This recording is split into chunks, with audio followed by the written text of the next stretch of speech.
কোহলিদের সামনে ব্যর্থ হায়দ্রাবাদের ব্যাটিং। 6 ম্যাচ পর জয়ের মুখ দেখল বেঙ্গালুরু। ঘরের মাঠে হারতে হলো সানরাইজার্স হায়দ্রাবাদকে। ব্যর্থ দলের ব্যাটিং লাইন আপ। পয়েন্ট তালিকার লাস্ট রয়্যাল চ্যালেঞ্জার বেঙ্গালুরুর কাছে হারল তারা। চলতি আইপিএলে দুরন্ত ফর্মে থাকা সানরাইজার্স হায়দ্রাবাদের ব্যাটিং লাইন আপ ব্যর্থ। প্রথমে ব্যাট করে 206 রান করেছিল বেঙ্গালুরু। সেই রান তারা করতে পারল না হায়দ্রাবাদ। 35 রানে ম্যাচ জিতলেন বিরাট কোহলিরা। চলতি আইপিএলে 6 ম্যাচ হারার পরে জিতল বেঙ্গালুরু। হায়দ্রাবাদের ব্যাটিং লাইন আপের কথা মাথায় রেখে টসে জিতে প্রথম ব্যাট করার সিদ্ধান্ত নেন বেঙ্গালুরুর অধিনায়ক ফাফ ডুপ্লেসি। শুরুটা ভালো করেন দুই ওপেনার কোহলি ও ফাফ। দ্রুত রান তুলেছিলেন তারা, কিন্তু পাওয়ার প্লের মধ্যে আবার একটা উইকেট হারায় বেঙ্গালুরু। 12 বলে 25 রান করে টি নটরাজনের বলে আউট হন ডুপ্লেসি।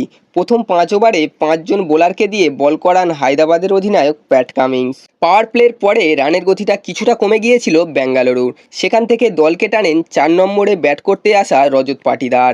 মারকন্ডের 1 ওভারে পরপর 4টি ছক্কা মারেন তিনি।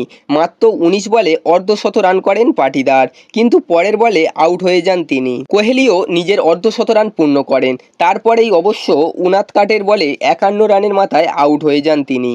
20 ওভারে 206 রানে শেষ হয় বেঙ্গালুরুর ইনিংস। 37 রানে অপরাজিত থাকেন গ্রিন। 207 রান তাড়া করতে নেমে শুরুটা ভালো হয়নি হায়দ্রাবাদের।